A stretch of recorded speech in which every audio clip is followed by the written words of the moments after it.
Yeah, I know. So I'm recording right now before we go live. We can hang on for a minute or two if we want. Okay. Yeah, let's give it maybe a minute or two.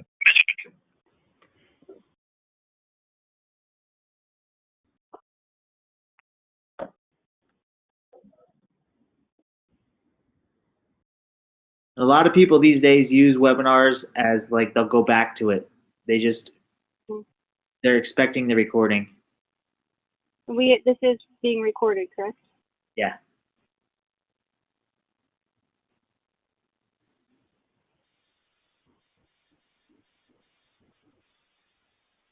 Okay.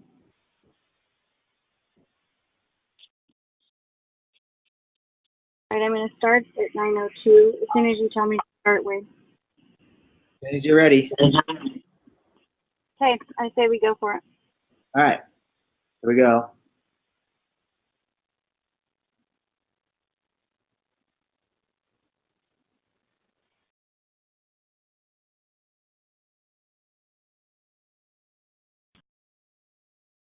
Welcome to our Simplus webinar, Develop a Successful Change Management Playbook Focused on the Human Side of Implementation. I'm Amy Cook. I'm the VP of Marketing at Simplus, and it is a pleasure to welcome you all to this webinar. We're so thrilled. And, you know, we are kicking off this webinar series with a question that I think is really important. You know, we transform our organizations digitally, and we get so involved and so excited about the tech that sometimes we forget about the humans who are going to be using it. And, you know, sometimes that human side of implementation gets lost and forgotten. So the purpose of this webinar is how can you help your team actually use the cool tech that you have spent so much time and so much money on? And I am so excited to introduce Carlos Montejo, our Director of Advisory Services at Simplus. Carlos, welcome. Thank you so much for joining us. Thanks for having me, Amy. Appreciate it. Oh yeah, I'm very excited to learn so much from you because I know you are the true expert in change management. Just a little bit about Carlos for all of our webinar listeners. Carlos has amazing industry experience. He's got more than 10 years of management consulting experience in financial services, manufacturing, technology, and software, and has a lot of domain experience as well in delivering go-to-market strategies, business transformation, and SaaS platform solutions. And a couple of noteworthy Fortune 500 companies that Carlos has worked with are McAfee is one, and he's beginning an engagement with Google right now. So really, when it comes to change management, Carlos works with the very best and the very brightest. I'm really excited to learn from you, Carlos, about how I can get my team to adopt my cool tech. Thanks, Amy. I appreciate that. And that's part of the driver behind this discussion is really around the subtext around end user adoption and acceptance. Just a couple of things, folks, just for context in terms of who I am. Like Amy mentioned, I'm the Director of Advisory Services here at Simplus. I live in the Boston area. And my primary role and responsibility within Simplus as Director of Advisory Services is focusing on two practice areas. One is around strategy services.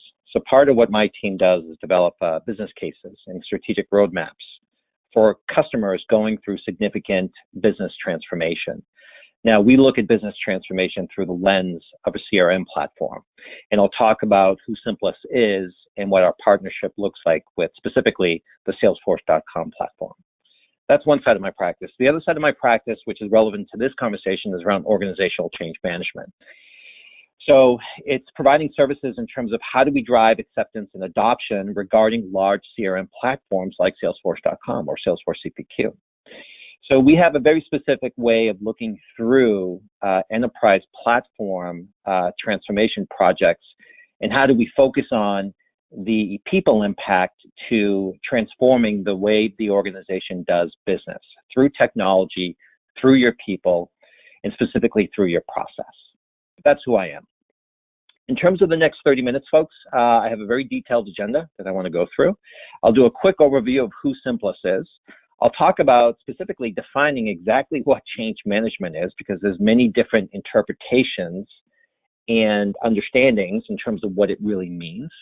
And then the core focus of this discussion is actually giving everyone sort of this playbook, something tactical that you can actually use to not only think through the concepts of organizational change management, but give you an actual toolkit with assets and activities that basically gives you a bit of a framework to execute what a formal change management program would look like relative to a large technology transformation project.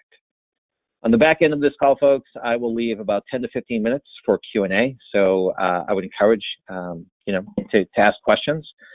Everything is on the table. Hopefully, I'll have a good answer for everyone on this call. Okay, let me just do a quick overview of who Simplus is. Simplus is a systems integration professional services company. We are a platinum Salesforce.com partner. We look at Salesforce implementations holistically. We look at true business transformation. Every story has a beginning, middle, and end. And what's unique about our organization, Simplus, is that we look at business transformation from a readiness standpoint, and that's really kind of where all of the advisory pieces come in, to the execution of a Salesforce.com platform, and that's kind of where our services around implementation and delivery come in. And then on the back end, it's about making sure that we optimize how customers leverage a CRM platform like Salesforce. And that's really around sustainability. What's my point? My point is that we're simply not turnkey solution system integrators. We look at business transformation holistically through the readiness piece, through the execution piece, and through the optimization piece. And that's indicative of the core offerings that you see in the top left-hand corner. My team provides advisory services, which I outlined. We provide implementation services in terms of how we design, configure, solution, deploy Salesforce platforms. We do custom configuration, we do change management services, and we also do managed services as well.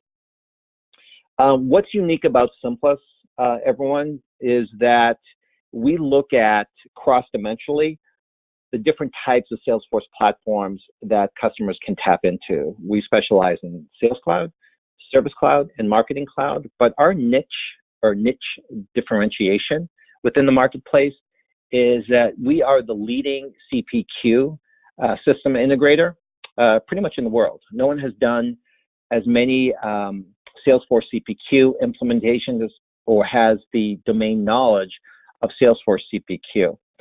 And that's sort of our niche differentiation. We are one of only 2 companies that Salesforce.com has actually invested in, which I think that's a very telling kind of a thing, and it gives us a lot of access to leadership within the Salesforce platform. And that just kind of gives everyone the sense that we are a leader in the Salesforce CPQ space. Okay. If I continue through who Simplus is, like I mentioned before, we look at the entire business transformation holistically.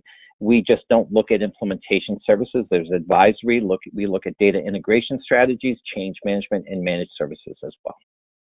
And that's just sort of a reinforcement of the types of services Simplus, as a professional services company, provides to our customers. Okay, so let's get to the meat of the content for this webinar, and that's really around change management, actually specifically organizational change management. And one of the things that I do like to provide, and anytime I'm having a conversation around organizational change management, is to really define specifically what it actually is, and more importantly, what it's not. And many of the conversations that I have about organizational change management, whether it's with customers or with colleagues or business or individuals within the industry, is that I think for the most part, conceptually, people have a decent understanding of what it is, or maybe they actually read the book called Who Moved My Cheese, and they feel like they're sort of this change management expert. But it's very nuanced, and it can be very specific. And what I like to do is sort of define what it is, and then talk about what it's not. So let's talk about what it's not first. I think when people talk about organizational change management, they specifically think, oh, we just need to put some type of communication strategy together, or maybe it's just sort of training. That by itself is not change management. It's one element of many elements that encompass what a change management playbook should encompass. Some folks sort of misinterpret the meaning of organizational change management from an IT perspective because they kind of look at it as sort of release management as you transform an enterprise platform through releases or version controls. Again, there's elements of change management there, but that's not really what the core of what a change management program really entails. Some folks think of it as, hey, as long as I have my executive sponsor buy us lunch or buy us breakfast, that's all the change management that we need. And that's not necessarily the case, although I would encourage those types of activities to kind of drive awareness and sponsorship from a leadership standpoint. But that piece by itself, again, does not encompass what organizational change management is. So what's my point, folks? My point is that we have to look at organizational change management very strategically. And there are certain components, there's certain assets, there's certain methodology principles that you can apply that ensures that whatever business transformation that you're going through, whether it's an enterprise platform like Salesforce.com, Salesforce CPQ, or any other IT initiative, there's multiple layers, which is what I want to talk about in this conversation. Okay. The other thing I will say, and in the proper definition, forgive me, in terms of what it is that change management is the process, tools, and techniques to manage the human side of change. And it understands how individuals go through this sort of organizational change curve so that you can drive usage and adoption. Now, I think on the surface, that sounds very much a sort of an academic, philosophical type of definition, but it's actually very accurate. But here's the flip side. The flip side is that when I speak or talk about organizational change management within the industry, what I try to do is kind of remove the academics or the philosophies around that. Because when you talk about organizational behavior, you can introduce principles around the ADKAR philosophy. ProSci is a change management organization that follows certain methodologies and principles. And I think that type of conversation is not what I want to include here too, because again, it's too conceptual. My whole goal for this meeting is to give you those tactical tools and those toolkits that can actually give you sort of this tactical playbook that says this is what change management means, and here are some of the specific tactical activities that you can do to support acceptance and adoption. So the point that I'm trying to make here is that I'm going to remove sort of the academics and the philosophical principles of organizational change management, and I really want to talk tactically. That's my point. Next slide. Talks about the business case for change. I do like to give some business context, and for those folks on the call here as well, if you're in a situation where you're looking to embark on a significant business transformation, I think Amy mentioned right off the bat that for the most part, the focus tends to be on the technology. Maybe you go through a platform evaluation. Maybe you go through CapEx funding to actually secure the IT funding. Maybe it's just all about the technology. The point that I want to make is that when you go through these types of discussions, organizational change management has to be part of the mix. And how you prepare for that, how you fund that, how you plan for that really kind of centers on building the business case for organizational change management. And the purpose of this slide is to give you some quantitative metrics that can actually support the business case for you if you're looking to include organizational change management as part of your business transformation project. And the point of this slide basically says you have 6 times more probability of being successful in whatever business transformation project that you're embarking on if you have a robust change management program in place that runs parallel to your IT initiative.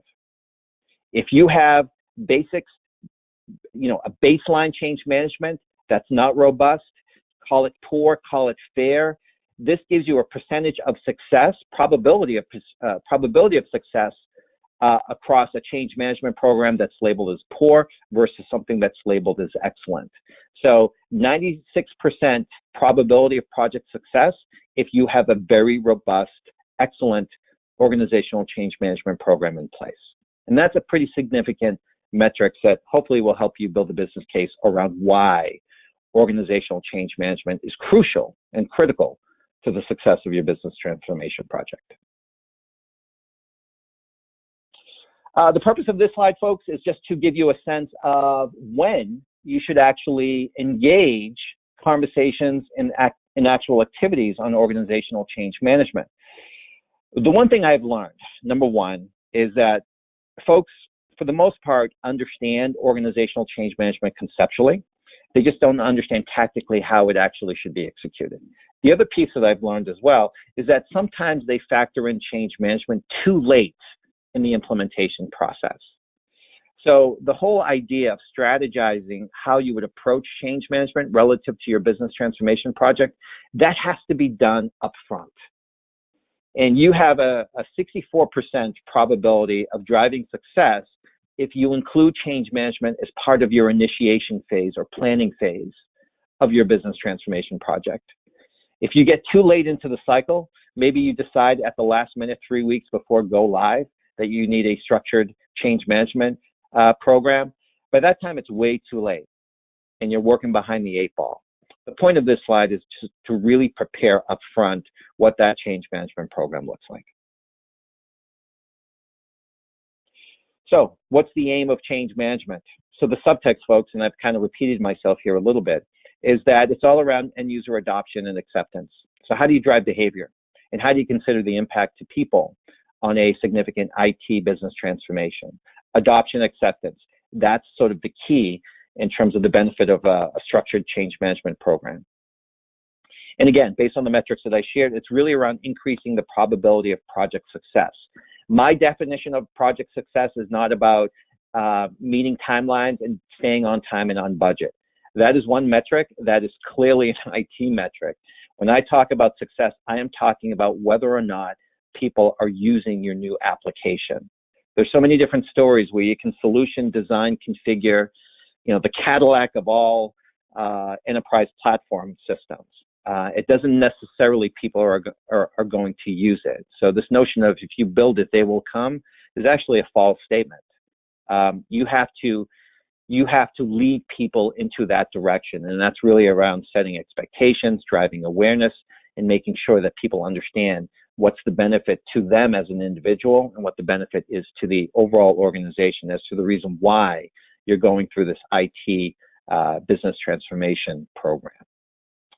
Many of the challenges, folks, that I see in the industry is that many companies do not consider the impact of the people. Like I said before, much of the focus is really around the technology piece, making sure that you have funding, making sure you have the right integrator, making sure that you have the right resources, making sure that you have the commitment to support the typical implementation lifecycle.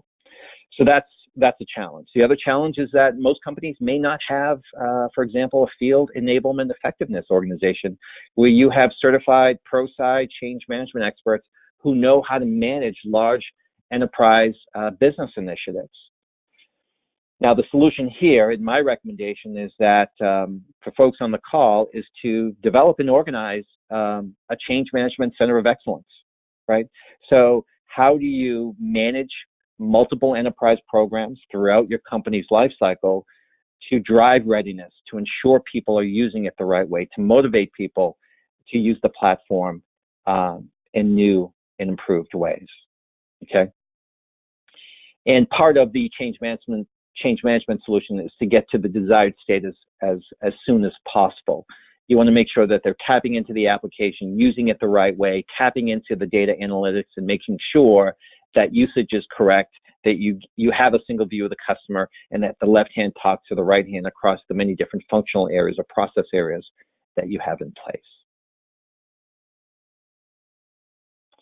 The reason why I put this slide in here for this webinar is to, again, kind of reinforce the business case for those folks who are looking to, initiate or explain to their organizations why organizational change management is a critical component of their IT business transformation projects. In my experience, folks, I have a lot of customers who come to me without even explaining why they need change management, but they'll say, you know what, we actually implemented a large ERP program last year, and now we're implementing Salesforce this year. We failed miserably because we had no organizational change management program in place. We're not going to make that same mistake twice. And that's very eye-opening. I would just implore all of you, if you're lucky enough not to have that history or that baggage where you had a failed implementation because you were missing an OCM piece, I would continue to encourage you to state the business case as to why you need it. So we talked about the probability of project success. Some of the other things that you may want to think about is your organization's ability to define a well constructed change management or training strategy. What does that look like internally within your organization? And to really drive interpretations of what organizational change management means within your organization. Talk about what it is versus what it's not, and be very specific to those individuals internally within your organization in terms of, here are the reasons why we need to build a business case around organizational change management. So hopefully some of the information that you derive from this presentation will give you some of those talking points that you see on this slide. Okay, so how do you do it? That becomes the question. How do you tactically incorporate a robust change management program alongside your IT business transformation program? And this is your playbook. These are some of the components that you should consider. Does it necessarily mean you have to tap into all of these different components? No, it really doesn't. But this, in my recommendation, are the different elements that you need to consider. So this is a methodology that, if you look at ADKAR, if you look at ProSci, the methodology is the methodology. Some folks call it a little bit differently. But I know in my experience, in terms of how my team drives business transformation for change management, we always include and bake all these different elements to drive user acceptance and adoption regarding large IT enterprise platforms like Salesforce.com. So let's kind of go through it here. So there's 6 of them, 6 main pieces. One's change readiness. The second one's stakeholder alignment. Communication planning, I think, is pretty straightforward. Training, development, and delivery, which sounds straightforward, but it's somewhat nuanced, which I'll talk about. And then this whole notion of measuring adoption. Those are your 6 fundamental pieces. Based on your experience, based on your exposure to ProSci and ADKAR, methodology gets a little bit different. But I know when we talk about the key components, these are the pieces that we would actually hone in on to make sure that our customers are successful when they go through business transformation initiatives for Salesforce, for example. All right, so let's go through each of these components fairly quickly here. So when I talk about change readiness, all I'm talking about here, folks, is part of that activity that you would do to actually determine the impact of change across your organization, right? So how do you actually conduct a pulse check to determine how ready your organization is to take on this change? Whether or not you're implementing ERP, whether or not you're implementing Salesforce.com, Salesforce CPQ, who's impacted? How are they impacted? And what's the impact of that assessment, right? What's changing? Are policies changing? Are processes changing? Is the platform changing? Are you migrating from Siebel to Salesforce? So the notion of a rip and replace philosophy just really doesn't apply. So how do we drive acceptance and adoption and improve processes through this IT organization? So the way you actually prepare and go through a readiness assessment is through a number of different things, right? You can conduct change management workshops where you take different elements of your organizations, whether they're salespeople, service people, middle management, executive stakeholders, and ask them historically about the challenges of business transformation. What have you learned? What works for your company? What doesn't? How do people like to get trained? How do people like to communicate? What are the mechanisms and vehicles within your organizations that you should tap into that really allow you to drive awareness and set the right expectation across your enterprise? Part of the things that this playbook can actually provide you is this notion of maybe developing end user surveys and using that end user survey to assess and baseline what end users' expectations are. Have they heard about this new business transformation? What are their expectations about it? What do they know? Have they heard anything about that? The whole change readiness piece, through focus groups, through an end user survey, by conducting a stakeholder impact assessment, and coming out of this readiness piece, you should have a very detailed change management plan that basically outlines all the change activities and all the outputs that you need to generate to support your entire IT business transformation project.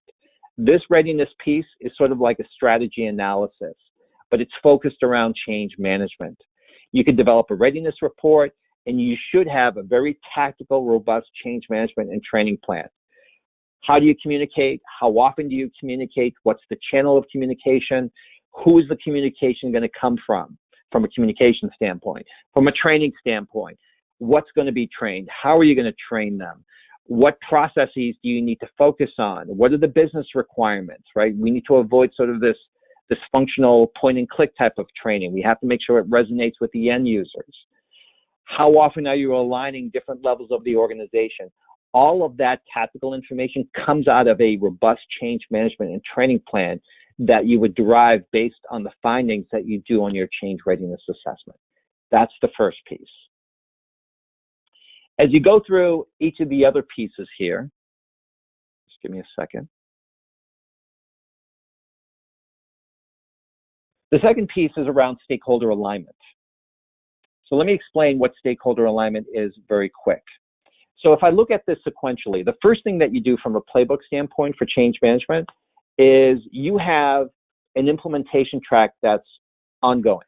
So when I talk about an implementation track, you have your design and analyze phase, you have your develop phase, you have your test phase, you have your deployment phase.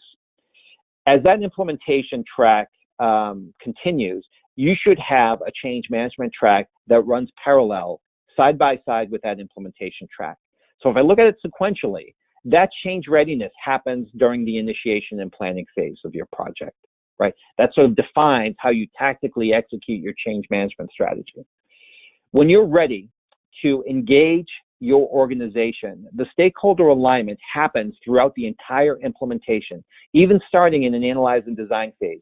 You should be actually engaging your stakeholders. And what I mean by that is that you should engage different levels of your organization from top to bottom, bottom to top, and everyone in between. And that's setting up a regular cadence with your executive leadership team, with your middle management, which I like to call sort of this business champion program, but also with subject matter experts, individuals who live and breathe the change that you're introducing to the table. Those individuals, like a salesperson or a call center agent, who are receiving this new technology and making sure that developing a change agent network ensures that these individuals are part of the process, and they can actually be your evangelists, your disciples, if you will, who can sort of spread the good word around what this project is with their constituents and their colleagues. The point that I'm trying to make is that if you tap into different levels of the organization by developing sort of a weekly, bi-weekly, monthly cadence with your executive leadership team to talk about change management, to talk about some of the roadblocks, to develop some executive communication around why is this business transformation important to my organization and why is it important to you, that ensures that your organization from top to bottom is setting the right expectation across all different levels. Business champions is really around middle management. How do we make sure, or how can you make sure that your business champions bake into their team meetings talking points around your business transformation project? Whether it's Salesforce.com, ERP, whatever the case may be, how do we make sure that those business champions bake into their team conversations or individual one-on-one conversations around the importance of this program? And how do you develop the messaging across the enterprise and across all the different levels so that it's consistent and it sets the right expectation with everyone? Developing that formal champion program, developing that formal change agent network, and developing a formal executive leadership cadence, whether it's through an executive steering committee meeting, ensures that the messaging, the program updates, and removing the roadblocks around what this business transformation project means is probably the most critical part of your change management program. Stakeholder alignment is top one, top two that you need to bake into it. Very, very important. If I go through my next slide, folks, hold on. Communication planning. I'm not going to spend a lot of time on communication planning because I think people are very comfortable with what communication planning is. I will say this, the communication planning has to be value-based messaging. It has to be based on the principle of value-based messaging is what I meant. Meaning that it just can't talk about, here's a fact sheet on the project. This is what it means. Here are some of the timelines. We're ready to go live on XYZ date. It's more about that, but also more about what's in it for me.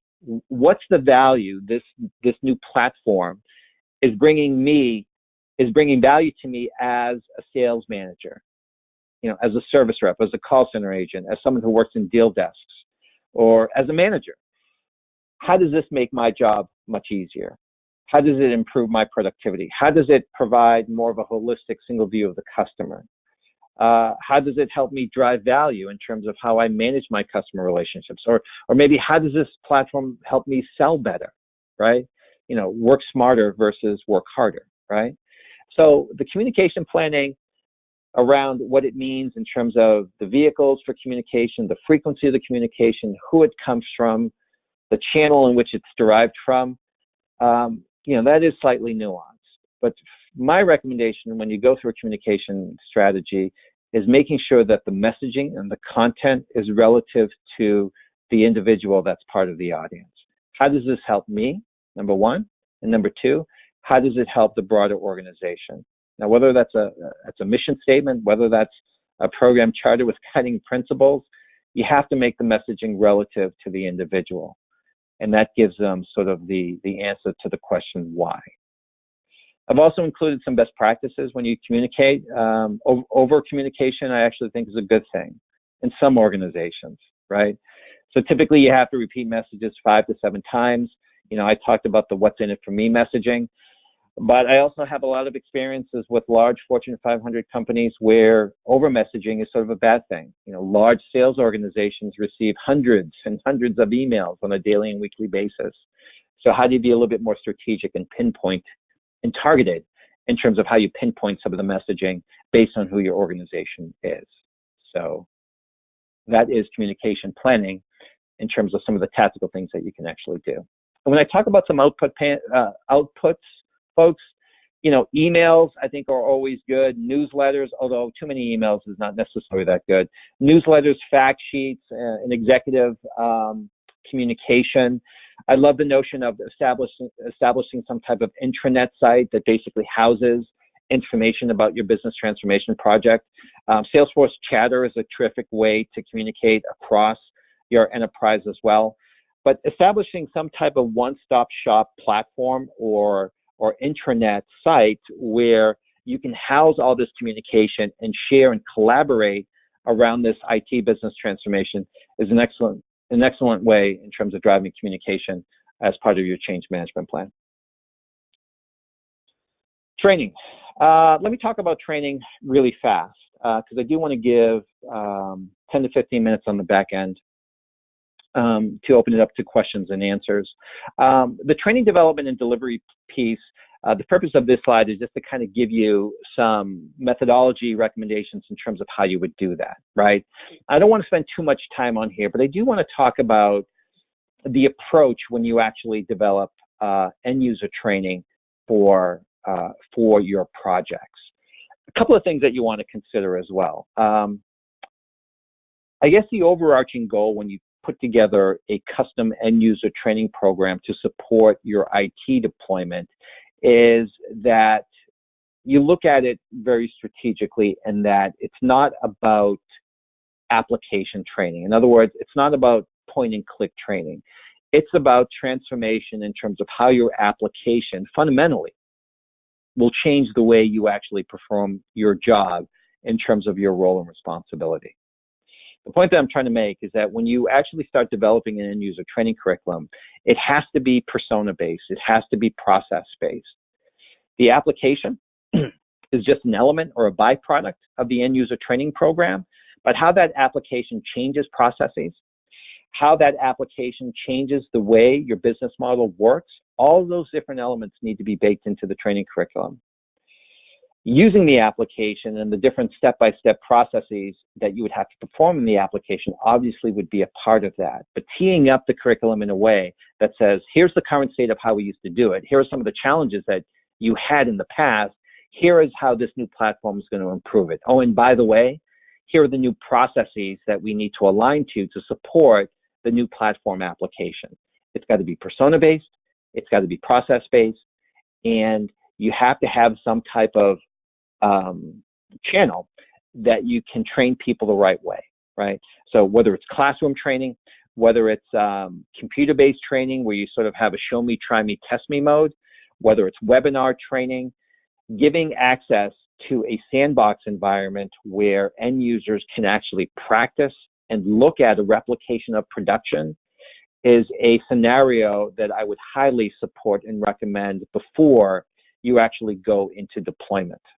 So one of the things that we've done many times with customers is that we would actually develop a train the trainer program. And in that train the trainer program, we would actually identify internal resources for an organization, and we would formally ramp them up. We would go through a 3-day, 4-day train the trainer program, and we would certify them.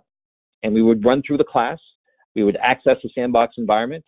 They would access the application through a laptop or desktop, and they would access a training environment and run through business scenarios. You would actually feed training data into a sandbox environment, and you would actually have end users replicate real life, day in the life production scenarios in a training environment.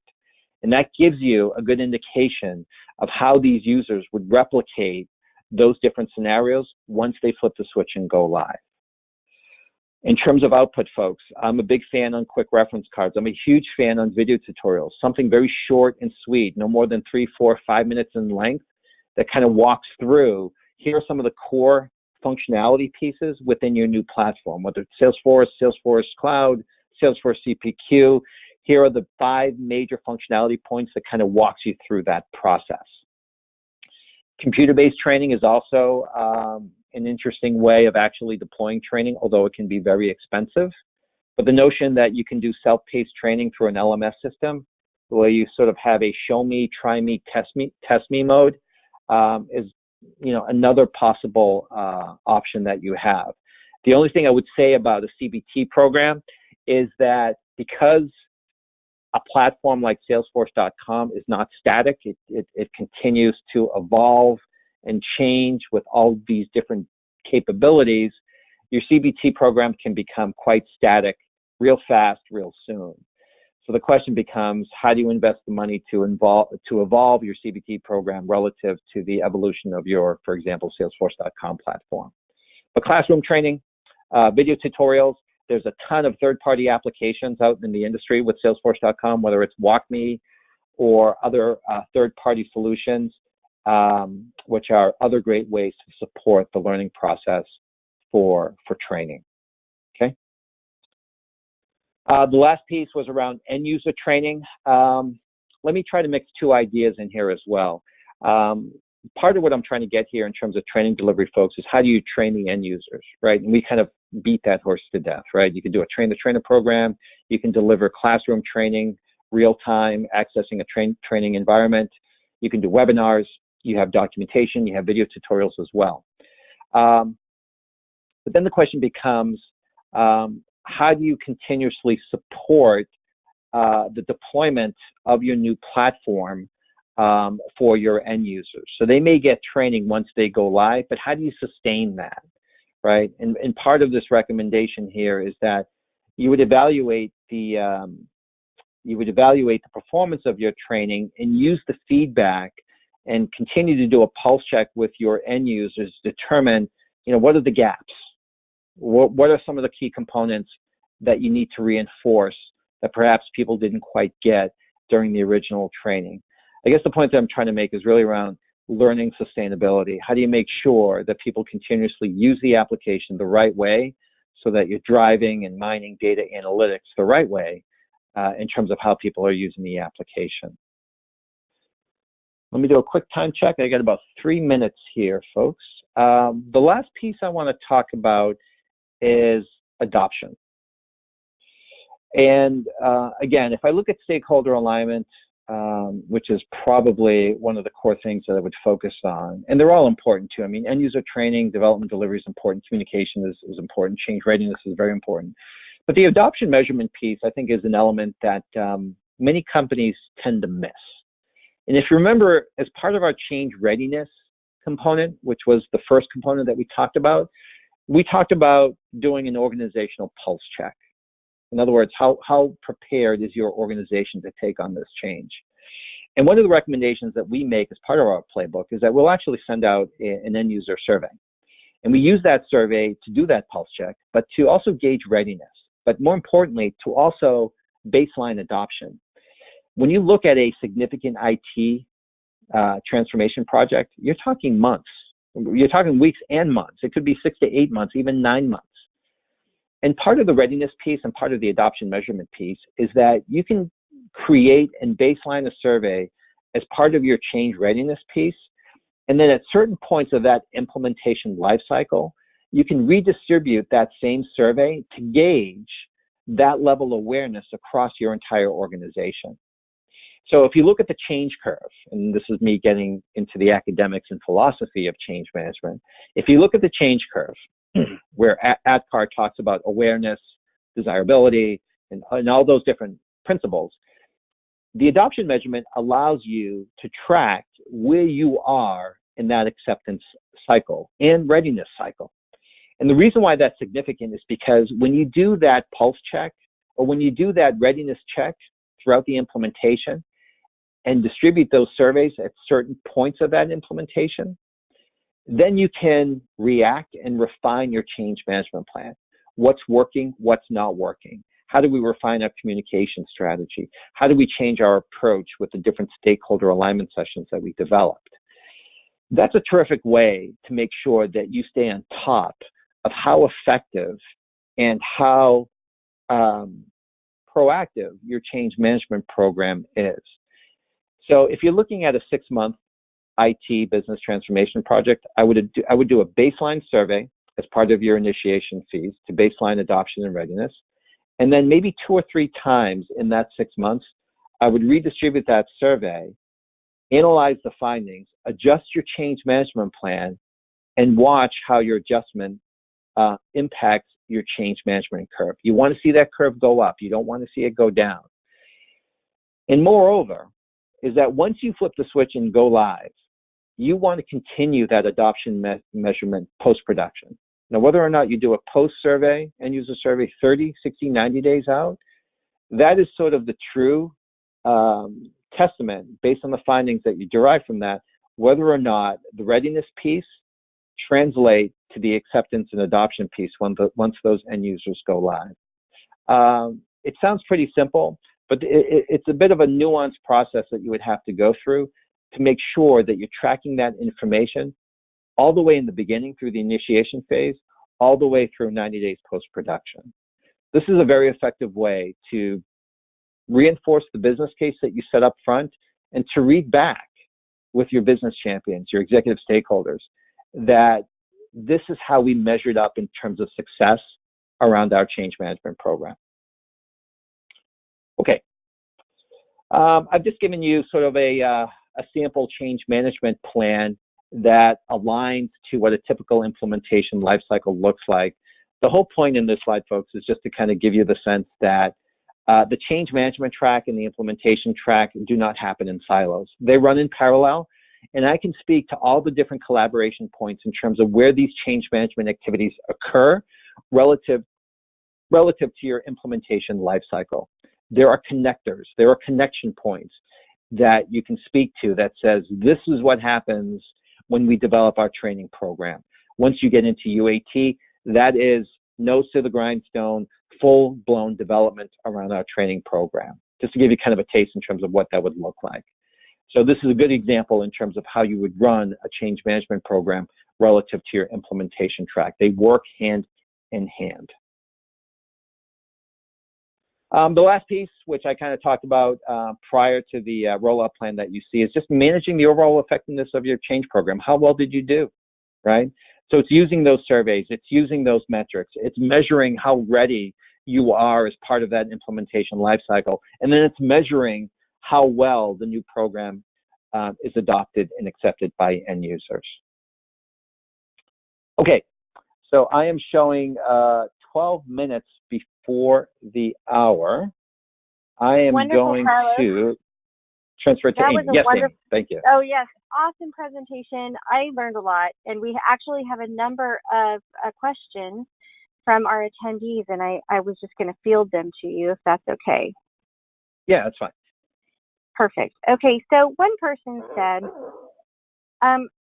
what do you recommend for the makeup of focus group attendees? So, for example, end users or people who support change or people who might be resistant. Is there like a type of focus group that you think works particularly well when assessing kind of what the pain points are? I do. So it's a good question. I would recommend that the makeup of the individuals who join those focus groups represent different facets of the organization. So individuals who live and breathe a particular process, call them subject matter experts, sales reps, service reps, whatever the case may be, some type of leadership presentation. But I think the bigger question that this individual is asking, which I think is really good, is that you have detractors, you have promoters, and you have fence sitters.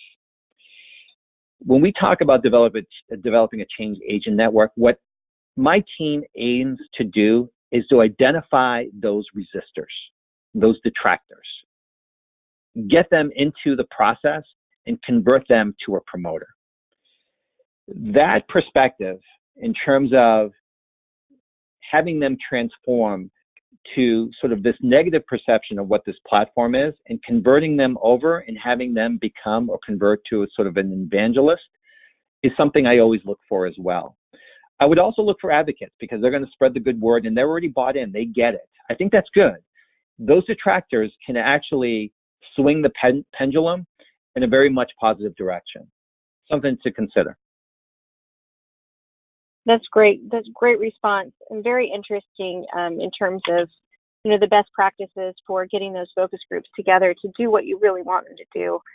Another question is, this is back to your communication piece. What do you see as the best practice for communication frequency? I know that you mentioned, you know, if you can overload in communication with large organizations where people get several hundred emails a day. But when it comes to that communication message, what do you see as the best practice for the frequency? Yeah, I mean, I guess the short answer, it depends. When I perceive communication, you know, there's just email overload and people just don't read it. Communication is not just about the output. You know, it's just not about an email. It's not about a fact sheet. It's not about, you know, any type of output. Communication also means dialogue.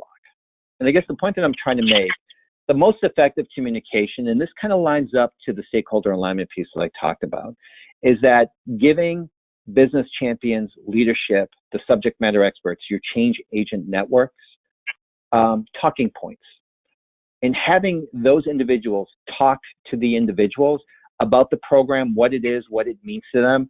In my opinion, that is the main communication vehicle that people should be tapping into. Just having conversations with your manager, with your business leaders, with your leadership team, and really explaining and couching the proper way of what this business transformation means. Emails are emails, people don't read them, but it's really sort of that human dialogue and interaction that I think is really going to drive that awareness piece that you need to communicate. That's a really excellent point, because in our day of electronic communication, I think we automatically assume that, well, I sent you an email. Didn't you get it? Exactly. Or, well, maybe we did, exactly. but maybe we didn't read it. That was a great response. Here's another question from another attendee is, where is the most common point of failure associated with an OCM program? Where do you see it breaking down most often? Yeah, that is a great question. So I would say, and you can look at business cases based on your research, I think the fundamental breakdown is around the sponsorship piece, making sure that your leadership team is engaged. Not only that they talk the talk, but can also walk the walk. You need to have the leadership individuals engaged, sponsoring, talking to individuals, knowing what the business transformation project looks like, having an established business case with clear goals, clear objectives, clear expected business outcomes, fundamental elements of KPIs and metrics that they can actually measure against program success.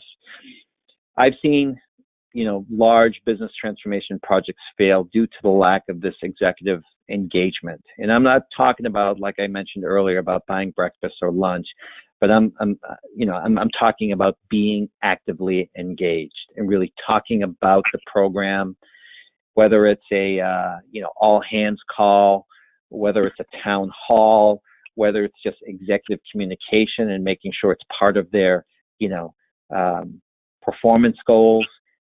That's the piece that can make or break a successful program. That's really great advice. Here's another question: is that do you see any type of generational pattern of certain types of groups that? Yeah, I'm sure you do. I know, obviously, leading question, but for example, even at Simplus, I noticed that the Gen Xers care about different things than the millennials, or at least seem to. So how do you get a good organizational change management program that speaks across those different generational gaps?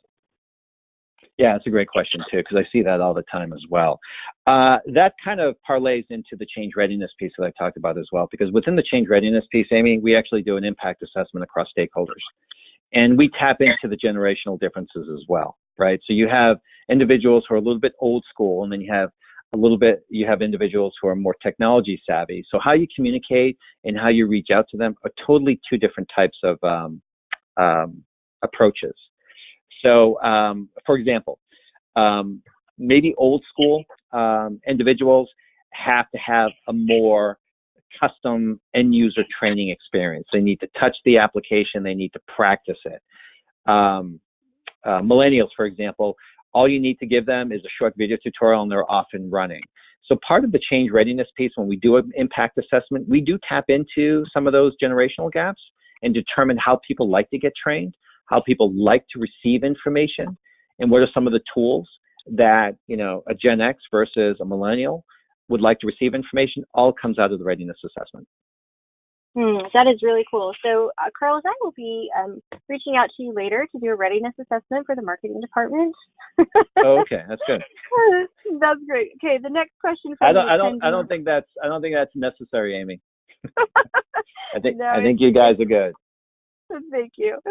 So next question is, how do we ensure alignment between project management and change management? Yeah, great question too. It has to be in sync. It has to be lockstep and barrel in sync. Typically, I'm sort of making a couple of assumptions that the project manager is sort of running the implementation track. You would have a change project manager running the change management track. You would have separate PMs, which is okay. But the change management track in the project plan has to be baked into the implementation plan. So making sure that the change lead or change project manager aligns to the overall implementation project manager and includes all those different change management activities as part of the overall implementation plan is a must-have. You have to do that. And if you recall the rollout plan sample where I had the implementation track and then I had the change management track, like I said before, there are connectors, there are collaboration points that these change management activities should take place during the design phase, during the testing phase, and making sure that those project plans sync up. They're not done separately, but they're synced up is pretty important. Okay. Yeah, excellent. So we have a couple of other questions that I will send to you privately, and we can send these to people who had the questions. We have time for just one more, and that is an ideal playbook. Obviously, would have all of the pieces that you're talking about. Are all of these necessary components? Ideally, they would be, but is there one piece that you absolutely cannot do without? If there's one take-home message to our attendees here on this webinar, what would you tell them? Yeah, it's a good question. And I do struggle with this answer sometimes too, because you can't have one without the other. Let me say two things. The first thing is that you have to do a change readiness assessment. You have to, right? The problem with just doing the change readiness assessment is that you have no follow through. The outcome of the change readiness assessment should be a very detailed change management plan that basically outlines all the activities, all the things that you have to do to support the change. So without the back end stuff, the change readiness just tells you, hey, this is what we should be doing, but we're not doing it. So I struggle with that a little bit. The one piece that I would say is non-negotiable is the stakeholder alignment piece. Engaging the organization across the different levels, raising awareness, giving them the talking points, scheduling regular cadence, whether it's weekly, bi-weekly, monthly, across the different levels, and giving them the talking points, the expectations, so they can push down that information across the team. You know, that's going to create a lot of traction. Look, by no means training is less important. By no means communication is important, but there's ways that you can sort of address that. The change readiness piece, the stakeholder alignment piece, and just to reinforce the business case, the adoption measurement piece, I would say are probably the top three critical pieces that you need to look at. Excellent advice. Well, Carlos, thank you so much. My last question is, how do we get in touch with you, and how can our attendees get in touch with you if they have any additional questions? And I should mention that to all of our attendees, Carlos is very happy to answer any questions by email. There's no obligation to engage with Simplus. We're very happy to help, and we want to make sure that your change management is done correctly, first and foremost. And so what's the best way to get in touch with you, Carlos? Email carlosm@simplus.com is the best way. Okay, that's great. Carlos, thank you once again for joining us. This has been a really excellent webinar. We will have this available on our site at simplus.com following the presentation. If there's anyone who would like to have this emailed to them, please just chat us privately and we'd be happy to send that. But Carlos, thank you again. You're welcome, Amy. Thanks for having me. All right. Thank you. Bye.